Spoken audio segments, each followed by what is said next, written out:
So, ladies and gentlemen, first of all, thank you for zooming into my YouTube channel.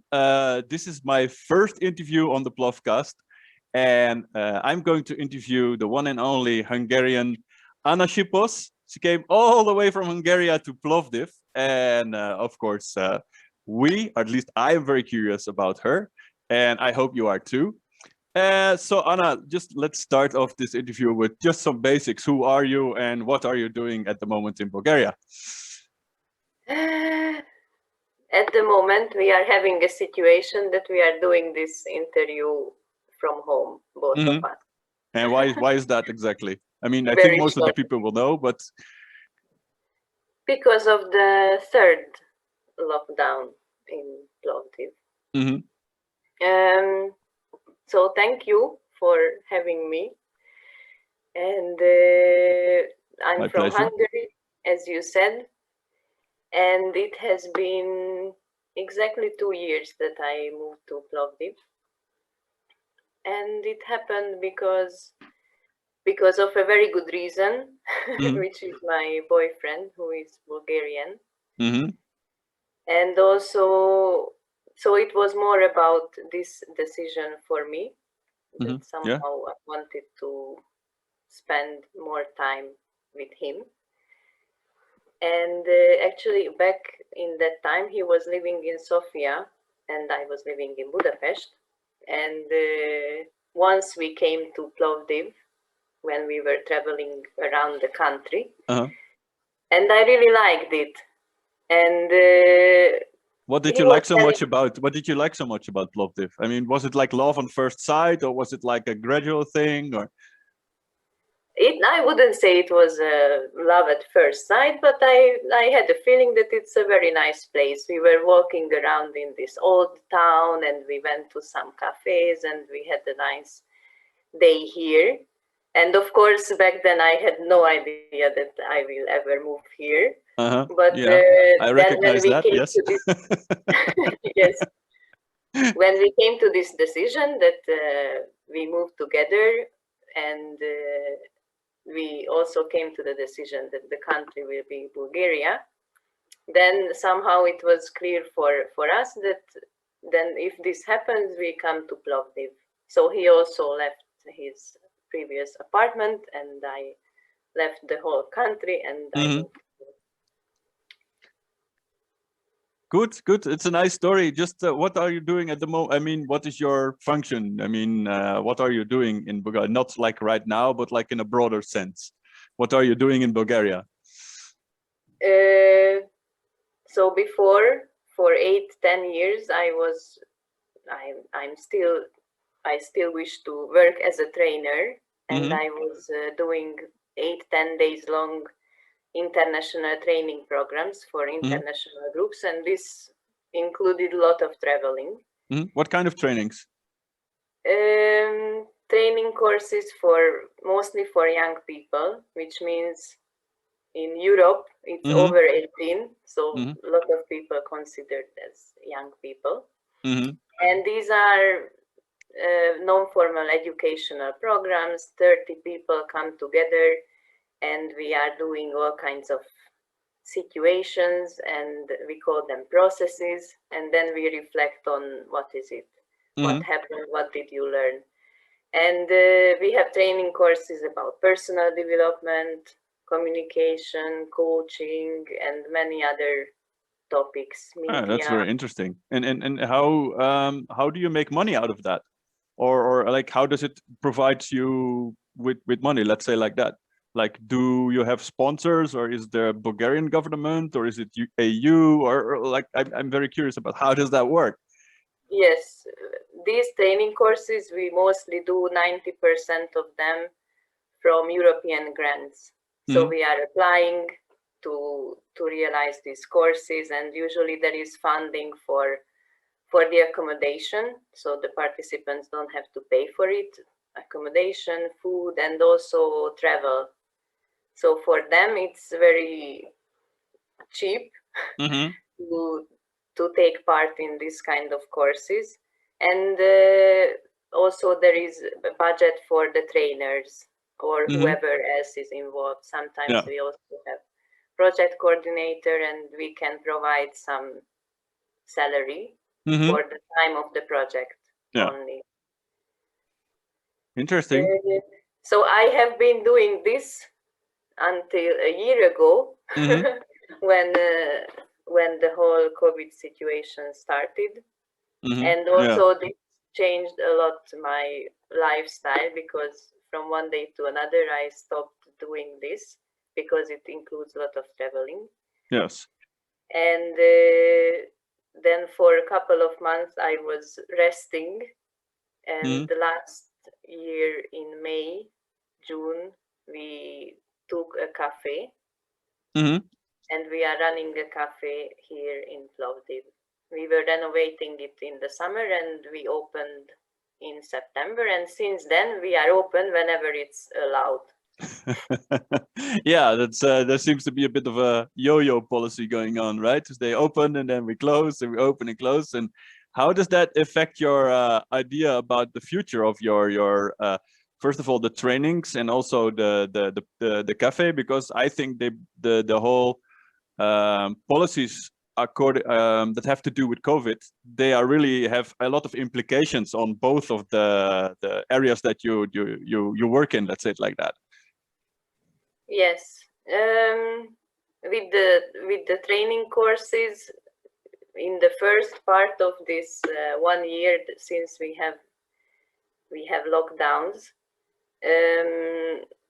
somehow I accepted, because actually 1 year ago, when this whole thing started, I was in the Czech Republic and I was a trainer in a training course, and we had to stop the training in the middle of it. And it was very stressful moment, and somehow this experience made it clear for me that I don't want to work with groups if there is this fear of what is going to happen. Can I go home? Is it safe? So I don't want that people are focusing on this when they come to a training program.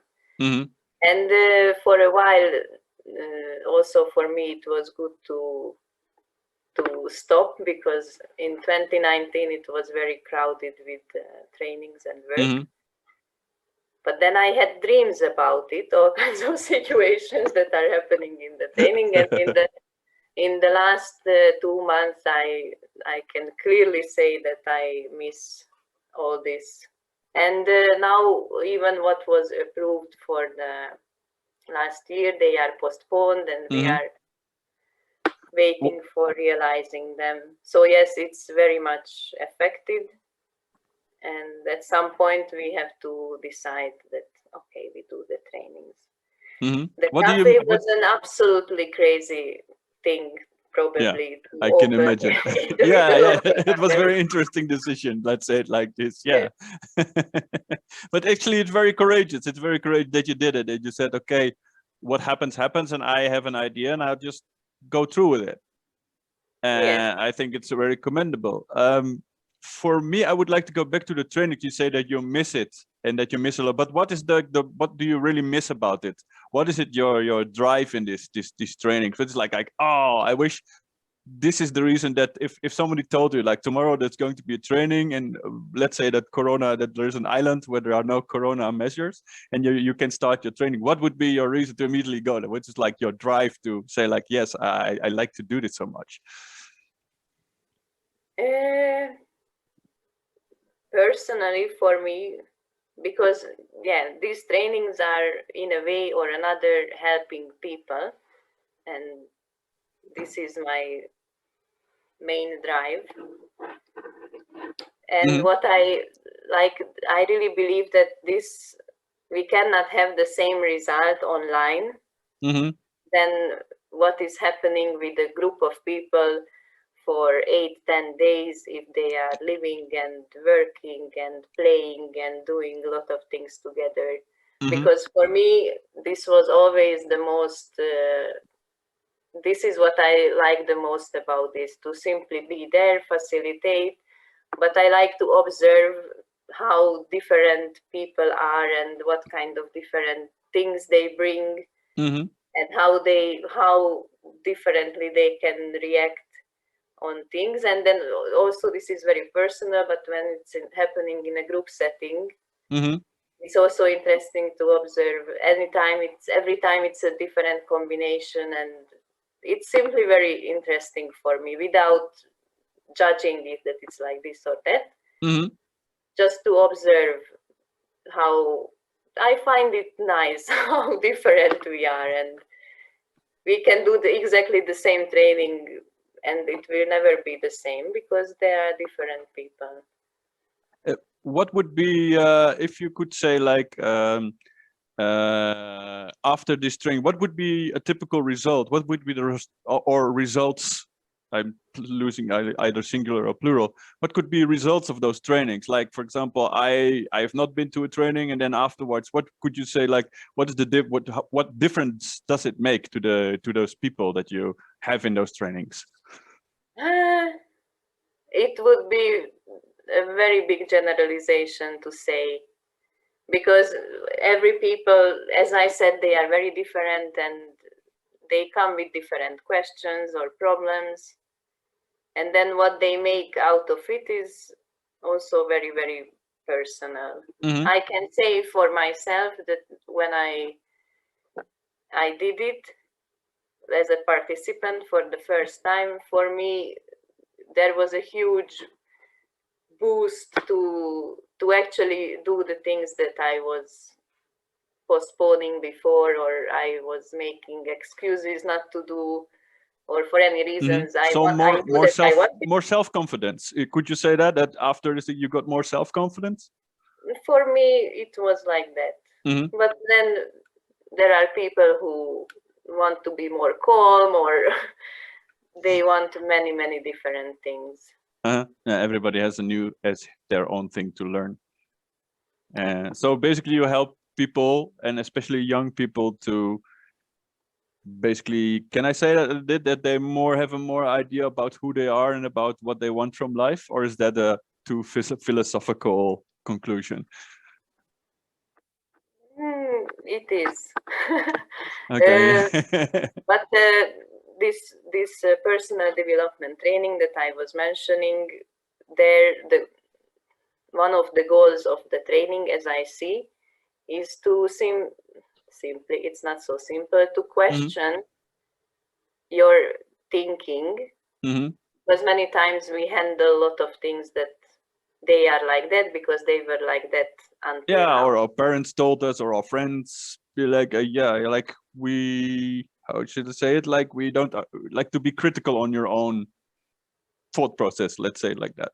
Yes, and also the language, how you speak to yourself, the things that you think about other people and other things and experiences. And many times already this step to simply question my thoughts is a huge thing to realize. And then in the training we are dealing with, okay, if I have these concepts, that's why I'm reacting in similar situations every time the same way. So now that I know, what if I would be able to change my reactions or my actions after given things? So this might be something that I hope most of the participants achieve, and then what they do with it, it's also up to them. Yeah. I mean, it's personal development anyway. It's not you're not going to give them a test at the end or something like that. No, that would be quite ridiculous. I would like to get back to you a little bit to the moment that just before you were going to Bulgaria. Let's say you have never been in Bulgaria. The moment that the first time you went to Bulgaria, whether it was to see your boyfriend or to live there, but just what was your expectation of Bulgaria, and how was that expectation real? Let's say like these two questions. Actually, the first time when I was here, it was also a kind of training course, but only 4 days. And it was many years ago. And I don't remember if I had any expectations about the country. I remember this main road in Sofia where we took the bus, and I remember that I was thinking that it doesn't look very nice. But I didn't go around the city or something like that. And then the next time when I came, it was already to visit my boyfriend. And we were in Sofia, and the main word that comes to me that I saw it as a very hipster, that there are these old style buildings in the center and little bars, and I liked it somehow in a different way. But was it different than what you expected in the beginning? So this is like what I would like curious about, that if you had like for example, I had really an idea about how Bulgaria is, even though I have not been there before. So, and then I found out that it's completely different. I thought that Bulgaria basically looks like Lulin. This is a suburb of for the people who don't know, this is a suburb of Sofia, which is like only concrete, like rows of concrete blocks basically. And I thought that this is how Bulgaria looks like, you know. And then I found out that it is there, but there's also these old buildings, and there's a lot of nature and mountains, and so it's much more than that. So how was that for you? I don't remember something like that it was too shocking. I saw it as I don't know, Budapest 10-15 years ago. And of course it's different, because when I came first time, I went somewhere out of Sofia. I was there for 4 days. I didn't have anything to do here. I came back to Sofia when I was flying back home. And then to come to see someone who is very important for me, and he's going around and his favorite places, and we meet people who are actually living there, so they are not foreigners. So you had the red carpet, basically you already had the red carpet coming. Yes, and then it's different. True. Also, my approach was very different for. Yeah. You didn't come to Sofia to go to Sofia. You came to Sofia to see your boyfriend. Yeah. Yes. And what I remember that I was, it's a little thing, but in the beginning I was more noticing this stuff, that on the pavements were completely broken, and these pieces of ties, they are moving. Yeah. And these little things, I liked it, and it's much smaller than Budapest, and I like that there is no crowd, and you can breathe. You're talking still about Sofia now, or? Yes. Okay. So what was your most positive surprise in Bulgaria? When you were in Bulgaria and you found something, you were like, wow, this is so great that I didn't think about this, or you were overwhelmed in positive sense about something that you see or experienced in Bulgaria? That's a very good question. It could even be that something dish was very tasty and we're like, wow. Yes. Two things are in my mind. One is that I was not aware or educated enough about the nature that you mentioned, and that there are a lot of free places, so it's not as regulated to go to the nature and stay there, and there are very beautiful places here, and I didn't know that. Do you know some names of those places? Like, for example, the Rodopi mountain is amazing. Part. And also my first time when I went to the seaside to Cinemorets, and there it was a free beach, and 2-3 horses were running around freely. And I was like, wow, that was very nice. And also I knew Bulgarians from the trainings before, and I remembered one thing, that they were always about this yogurt, so crazy about it. There were people who said in the beginning of the training that every day I need to eat 1 box of yogurt, but the Hungarian one was not good enough. Yeah, I didn't And have the then Lactobacillus bulgarica. I moved here and I understood that this is a very good thing. And now I'm also crazy about it, and if I don't eat it for a while, I miss it. And So the same with this would you like to introduce the Bulgarian yogurt to Hungary? Like, by one of my questions would be, what would you like to introduce? But would it be like, if you could introduce one thing from Bulgaria to Hungary, what would it be? Would it be the yogurt, or would it be, it could be anything. It could be a way of thinking. It could be a product. It could be a concept, or maybe just some nice nature stuff. I don't know. But if you could take one thing from Bulgaria without stealing it, but to copy it and to bring it to Hungary, what would you bring to Hungary from Bulgaria? This homemade yogurt, yes, and the white cheese, which is also very good. Ah, the sirene. Yes. And what I was also fascinated, now that I remember, and I like it, and I would bring it home, that people are, I think, or how I observe, Bulgarians really like to get together, be together, and they don't check the time. Or maybe it's a Plovdiv thing. But that they sit in the parks and here and there and talk, or sometimes they don't even talk, they just spend time together, drink a beer or two.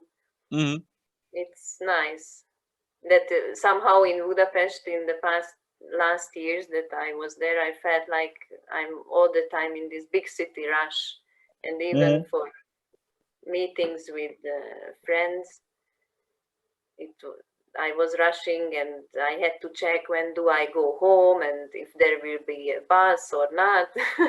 Here it seems to me that it's easier. Yeah, people are more like, the company of people is more important than the rules and how shall I say this?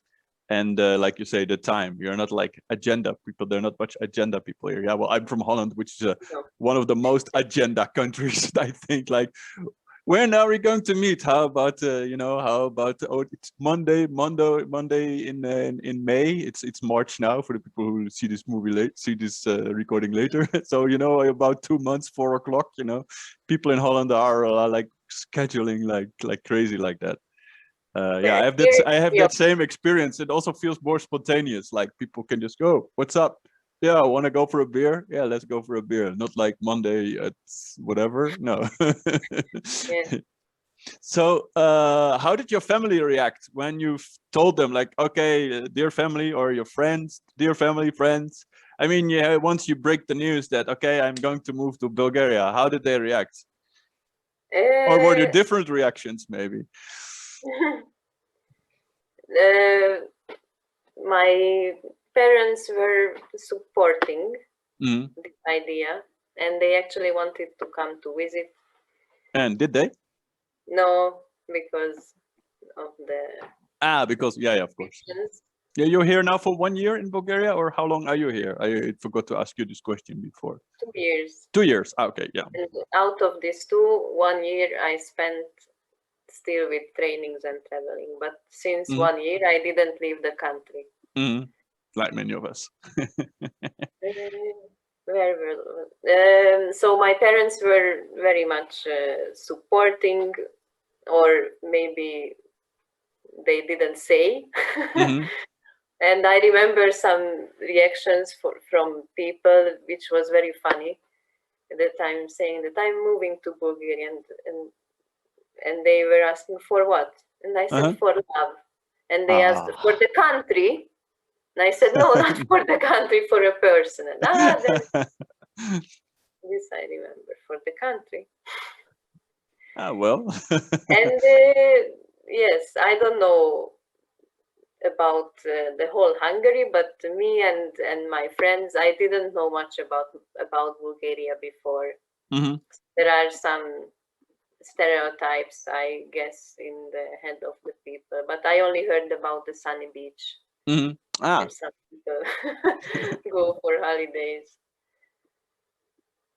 Ah, that's interesting. That's interesting. Sunny beach. I think, especially if you would ask now in Holland, the younger generation knows Sunny Beach.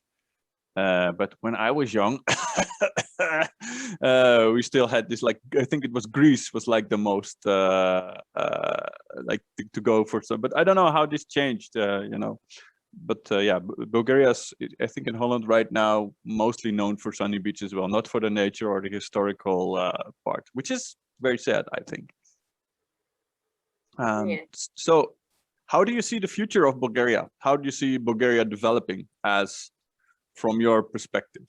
Like, do you see a positive trend, or do you see like whatever? Wow. You probably have an idea about it.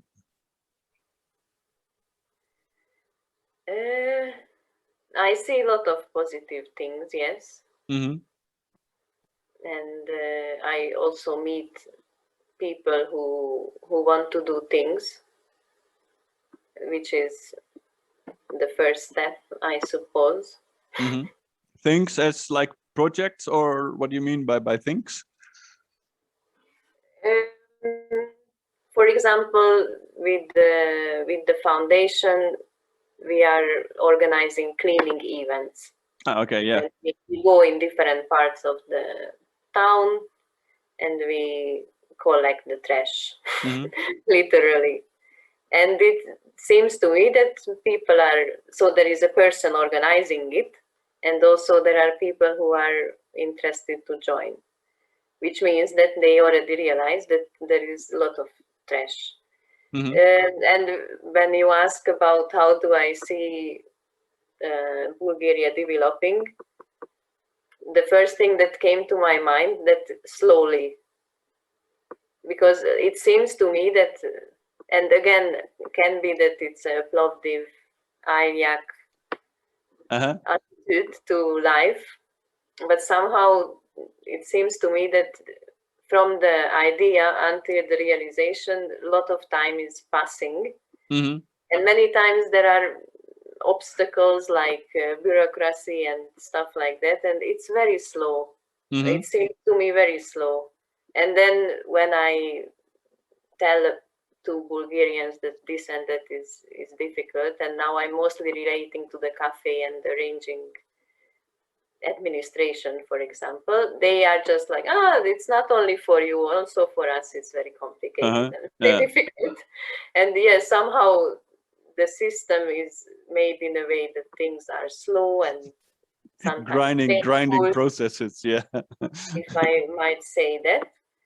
Yeah. And you may say everything. This is slowing down the good ideas and the development, in my humble opinion, and based on this 1 year observation. That's good, because my next question would be, what would you, if there's one thing you would like to change in Bulgaria, what would it be? So would the answer be the slow bureaucracy, or is there something else you would want to change?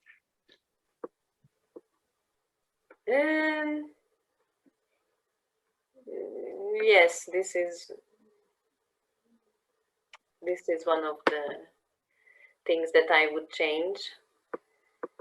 And also I would somehow shake the people. Maybe they should do all your trainings. They could, all those bureaucrats, they should first have your trainings. Maybe that will, but that will help them. No, but this is, it's also something that I already got used to. But in the beginning, I remember in Sofia on the bus and metro, I was thinking that, oh my God, people seemed to me so sad.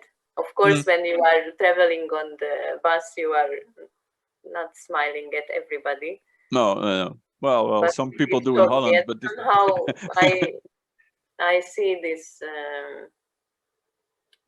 approach to life that for some people it doesn't matter and nothing matters, and so I hope that somehow this can change. Like a more, how would you call this? What is the word? Like a more, like people who really interact more with each other, or like a more people who care much more for each other? Is that what you mean? Or yes, care for everything. places, for each other, for themselves, for having willpower to find better ways or better job or to change something. But could you say that you see people as a bit apathic? Or is that the word too strong? Something like that, yes.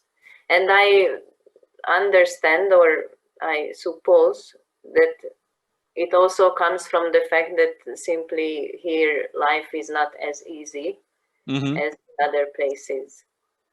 And this I realize from daily conversations, or simply you look around and you see that it's not Denmark or or Sweden. And I suppose that when people are worried about money and living and keeping the apartment and giving food to the children, there is less space for thinking about development. And yeah, it's a bit Maslow, right? But these are my assumptions.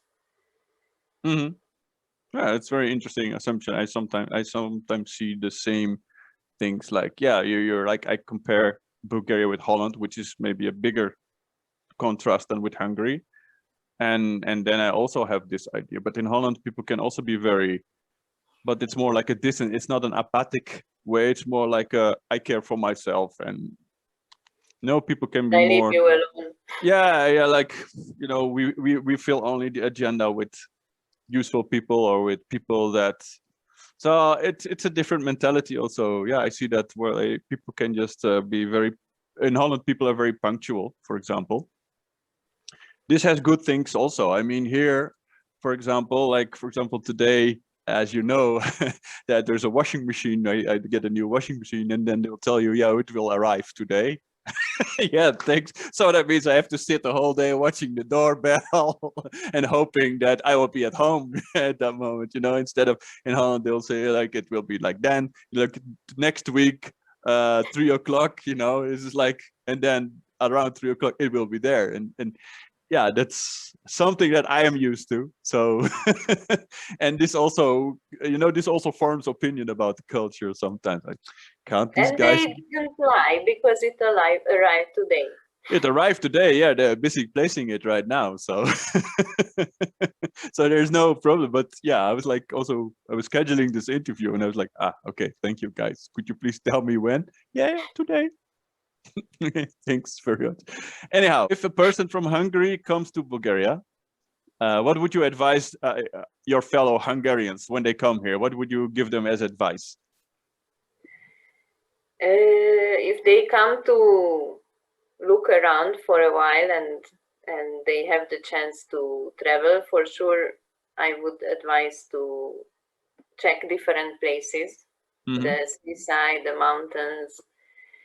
And I would advise to have a local friend or a guide to get around. They are not too adventurous. And I would advise not to plan too much. Why not? Go with the flow. Okay. Yeah. Good. Because of the things that you mentioned before. Yeah, exactly. Like a plan is a plan. Yeah. But it's very interesting how different cultures have a different perspective of time. Let's say it like this. Anyhow, so thank you for this, to making the time for allowing me to ask you these questions and be the first guest in my interviews, in my Plovdcast, as I call it.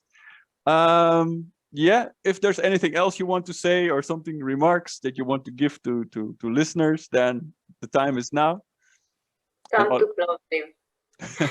Come to Plovdiv for sure, and you will really love it. 6,000 years old history. I mean, you don't find it at many places in Europe, in the world, and especially in Europe, I think.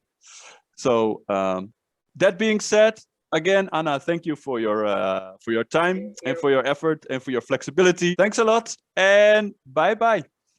Bye.